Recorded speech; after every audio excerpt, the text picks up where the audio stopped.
Port पर आने वाली प्रॉब्लम के बाद अब मेरे पास सिर्फ दो रास्ते थे।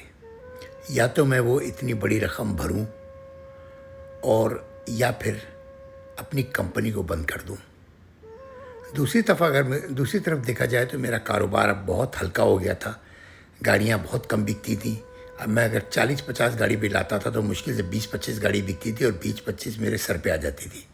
फिर वो मुझे रिटेल में बेचनी पड़ती थी या बहुत सस्ते दामों में, जिसमें कोई प्रॉफिट वगैरह नहीं होता था, क्योंकि दूसरे पाकिस्तानी माशाल्लाह अपना गेम दिखा रहे थे। वो अब $100 पे आ गए थे कि $100 भी बच रहे ना तो बहुत है, कुछ नहीं है। चलो जापान में रिबेट मिल जाता है 5%, उस वक्त में 5% था, तो वही बहुत है। तो मैंने कभी इस तरह कारोबार नहीं किया। मुझे अगर पूरे पैसे प्रॉफिट के नहीं मिले, मैं फिर वो गाड़ी का काम करना बेकार है। इतनी मेहनत, इतना पैसा लगा के आदमी रिबेट पे बैठ जाए कि शोही से वापस आ जाएंगे, तो ये तो कोई कारोबार नहीं हुआ। ये बेवकूफ़ों का काम है। जिसको काम आता है ना वो हर जगह काम निकाल लेता है। मैंने फिर वहाँ जाकर अच्छा, ये फिर मैंने सोच लिया कि मैं इंग्लैंड में अपनी जो बची कुची मेरे पास थी 60-50 गाड़ी, तो मैंने गाड़ियाँ मंगानी बिल्कुल बंद कर दी थी 1-1.5 महीने से, और मैं इन्हीं को बेच रहा था। मैंने कहा जो बिकती हैं बिकें, बाकी मैं इंग्लैंड ले जाऊँगा और इंग्लैंड में जाके शोरूम खोल लूँगा। मैंने ये बात नासिर से की। नासिर ने कहा कोई मसला नहीं है। नासिर के जो दामाद, क्या कहेंगे उनको, जो फादर इन लॉ, जो उर्दू में मुझे नहीं पता, याद नहीं क्या कहते हैं, फादर इन लॉ जो थे, वो उनका पेट्रोल स्टेशन था बहुत बड़ा बर्मिंघम में। तो उनसे बात की तो उन्होंने कहा भाई मेरा पेट्रोल स्टेशन जो है ना, सिर्फ पेट्रोल भरने की जगह जो है वो खाली रहे, बाकी गाड़ियाँ खड़ी कर लो तुम लोग। 30-40 गाड़ी तो 50 गाड़ी तो आराम से आ जाएगी। खैर मैंने जाके वो शोरूम देखा, फिर मैंने उनसे सौदा कर लिया कि ठीक है मैं आपको वीकली इतने पैसे दूंगा, आप मुझे जगह दे दो। और मैंने अपनी सारी गाड़ियाँ उठा के ना वहाँ पे मूव कर ली बर्मिंघम में। और साथ में अच्छा, वहाँ पर भी मुझे जो है ना एक आध लड़का मिला जो बड़े ट्रिकी टाइप का था, जो बड़े बड़े गेम डालता था। तो इत्तेफाक से मेरी दोस्ती हो गई थी, तो मैंने अपने आप उसको जॉब पे रख लिया था। तो वो भी बंदा मेरे साथ गेम डालने के चक्कर में रहता था हर वक्त। अच्छा, जब मैंने उसको नहीं बताया, मैंने सारी गाड़ियाँ अपनी मूव की और मैंने उसको कहा मैं जापान जा रहा हूँ। मैंने जितने भी लोग मेरे काम करते थे मैंने उनसे क्लियर कर दिया कि मैं कंपनी बंद कर रहा हूँ। फिर साथ में मैंने अपनी वो जो कार्ड आया हुआ था ना मेरे पास, मैं होम अफेयर से नेशनलिटी का, वो लेके मैं होम अफेयर गया। उसी होम अफेयर गया जिस होम अफेयर में उस बंदे ने, उसका नाम था डेविड समथिंग, डेविड जेरली या कुछ ऐसा नाम था। मैं वहाँ गया और उसने मेरी जो बड़ी बेइज्जती की थी जब मैंने एप्लीकेशन दी थी, आपको याद है ना। मैं उसके पास ढूंढता ढांढता गया तो उन्होंने बताया कि भाई इसकी तो तरक्की हो गई, ये तो को असिस्टेंट कमिश्नर पता नहीं क्या बन गया है, तो वो फला बिल्डिंग में बैठता है। मैं उसके पास गया, मैंने उसका दरवाज़ा खटखटाया। अच्छा, आइलैंड वगैरह भी अमेरिका की तरह ही है कि आप किसी भी बड़े आदमी से मिल सकते हो, जापान की तरह कोई ऐसा मसला नहीं होता। मैं गया तो मैं उसके कमरे में गया, मैंने उससे सलाम किया। सलाम के बाद मैंने बोला तुम मुझे पहचाने? तो मेरी शक्ल देखता रहा, कहला नहीं मैंने आपको नहीं पहचाना। मैंने कहा मैं पाकिस्तानी हूँ। तो कहने लगा कि इसका क्या मकसद है? मैंने मकसद ये है कि मैं तुम्हारे पास 3.5 साल पहले आया था पेपर जमा कराने। तो ये देखो नेशनलिटी का मुझे कार्ड आ गया है, ये मेरी नेशनलिटी अप्रूव हो गई है, यानी मैं यहाँ का पासपोर्ट होल्डर बन सकता हूँ।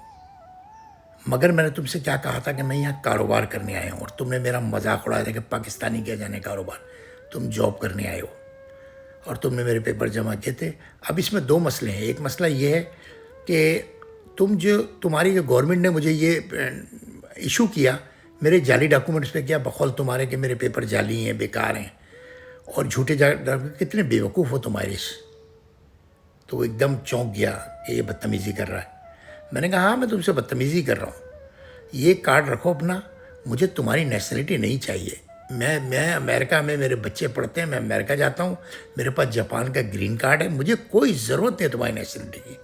और मैंने अपना कारोबार यहाँ से बंद कर दिया है, तो मैं कल जा रहा हूँ, ये तुम इनाम में रख लो मेरी तरफ से।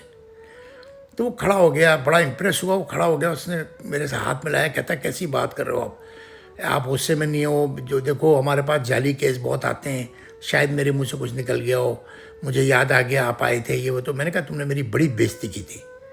तुम क्या समझते हो कि पाकिस्तानी तुम्हारे पास वही आ सकते हैं जो यहाँ जॉबें करते हैं? मैंने कहा ना मैं डॉक्टर हूँ और ना मैं जॉब करने आया था यहाँ। तुम्हारे लोगों को मैंने जॉबें दी, तुम्हारे लोग मेरे पास 3-4 बंदे काम करते थे, तुम्हारी जगह किराए पे ली मैंने। तुम लोगों को अकल ही नहीं है कि किसी इन्वेस्टर से कैसे बात करते हैं। इन्वेस्टर कहीं का भी हो, पैसा लेके आया है। मैंने उसको बड़ी सुनाई और कार्ड मैंने उसके मुंह पे मारा, उसकी टेबल पे ही छोड़ा। तो कहता तुम्हारे पास 2 साल है, आगे क्लेम कर सकते हो। मैंने कहा तुम क्या बातें कर रहे हो यार। फिर मैं बग़ैर सलाम दुआ करे उससे निकल गया उसके कमरे से। तो मेरा दिल को इतनी खुशी हुई इस वक्त में, इतनी खुशी हुई कि ऐसे भी कर सकता है पाकिस्तानी यार। खैर मैं वहाँ से अपनी वहाँ से सब कुछ बंद करके चाबी अभी शोरूम की वापस दे के, घर की चाबी जो घर वाली बराबर में रहती थी किराए पे जहाँ मैं रह रहा था, और उसके जो है ना मैं मूव हो गया इंग्लैंड। इंग्लैंड में फिर वो नासिर के साथ ही मेरी रिहाइश हो गई और मैं वैसे ही जाता रहा अमेरिका और इस तरह करता रहा सब काम। और इंग्लैंड में मैंने बर्मिंघम में शोरूम खोल लिया। बर्मिंघम में शोरूम खोलने से मुझे ये हुआ कि अब मुझे कुछ गाड़ियाँ जो थी वो तो इंग्लैंड के लायक थी बेचने की, स्पोर्ट्स टाइप की गाड़ियाँ ज़्यादा बिकती थी वहाँ ना। और ये छोटी निसान मार्च हो गई, इस तरह की गाड़ियाँ बहुत कम बिकती थी वहाँ। खैर मैंने किसी न किस तरह जान छुड़ाई, किसी न किस तरह। इस जान छुड़ाने में मुझे तकरीबन 2 साल लग गए। 2 साल मुझे इंग्लैंड रहना पड़ा। मैं अमेरिका जाता था, जापान जाता था, लेकिन मुस्तकिल रिहाइश मेरी इंग्लैंड ही थी।